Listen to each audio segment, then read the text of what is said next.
Басты ақпарат арнада Ньюстолк жалғастырамыз. Парламент елдегі саяси жүйенің негізгі тірегі. Сондықтан алдымен Конституцияға бірқатар өзгеріс енгізу қажет болады. Негізгі заңның 40-қа жоқ бабы өзгереді. Содан соң кем дегенде 10 конституциялық заңға және 50-ден астам кодекс пен заңға түзету енгізу керек.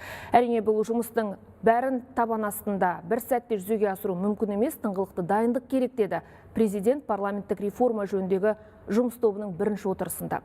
Сонымен елдегі бір палаталы парламент мәселесі қалай шектелуі мүмкін? Сарапшылар не дейді? Саяси сарапшы Жандар Асан бұл сұрақтарға жауап беруге дайын. Жандар мырза, студиямызға қош келдіңіз. Қайырлы таң. Қайырлы таң. Енді президент айтқан, парламентті жаңарту не үшін керек? Осыдан бастасақ. 2019 жылдан бері еліміздің саяси өмірінде көптеген жүйелі табанды реформалар жүзеге асырылып келе жатыр.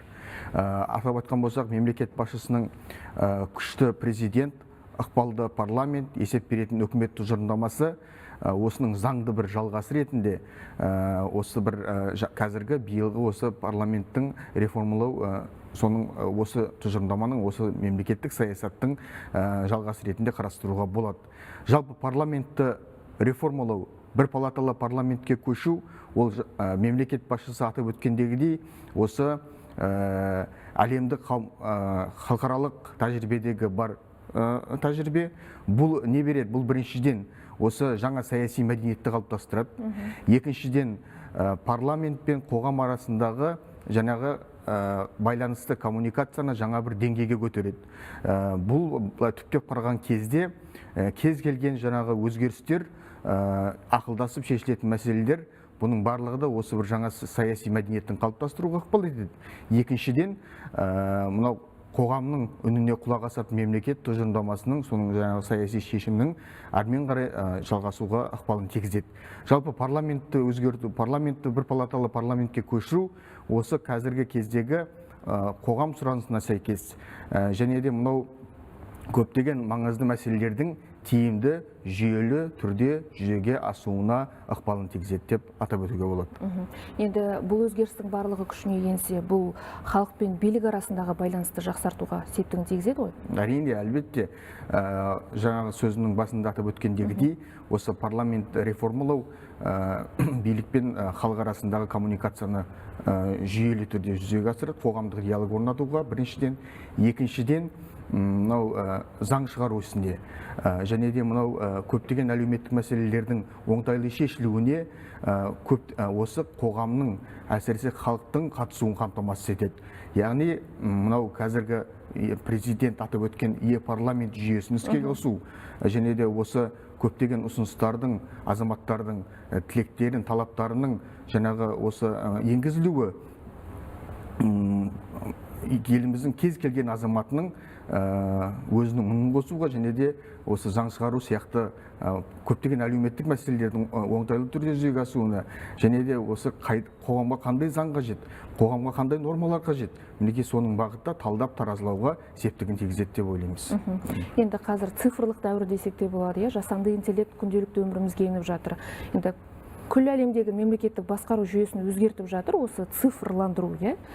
Жаңа өзіңіз айтып кеттіңіз, парламент жүйесі енгізіледі деп. Енді бұл азаматтардың саяси өмірге араласуына, жаңа реформалардың қамтамасыз етуге, заң шығару үдерістерінің тиімділігін арттыруға қаншалықты серпін береді деп ойлайсыз? Мемлекет басшысының биылғы қыркүйектегі Қазақстан халқына арналған жолдауында жасанды интеллект және цифрландыру мәселесіне үлкен мән берілді. Қазіргі Қазақстан үшін цифрландыру, жасанды интеллект бір ұлттық стратегиямыздың бір белгілі бір басымдығына айналып отыр. Президенттің де осы сөзінде, яғни парламенттің үкімет және де өтініш сияқты форматтарға ауысуы, парламент жүйесінің іске қосылуы осы қоғамдағы көптеген мәселелердің оңтайлы шешуіне ықпал етеді. Біріншіден, екіншіден азаматтардың жаңа сөзінің басында атап өткендегідей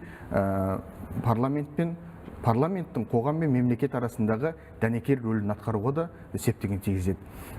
Және осы жасанды интеллект саласының мынау цифрландыру мәселесінің қазіргі біздің осы биліктің бір тамағы болып табылатын парламентке енгізілуі тағы да атап өтетін дүние сенімді осы саладағы көптеген мамандардың осы сарапшылардың заң шығару ісіндегі өзіндік бір ойларымен, өзекті мәселелермен бөлісуге де ықпалын тигізеді. Тағы да бір атап кететін дүние, президент өз сөзінде кәсіби парламентті құруға басты назар аударып отыр. Кәсіби парламент дегеніміз не?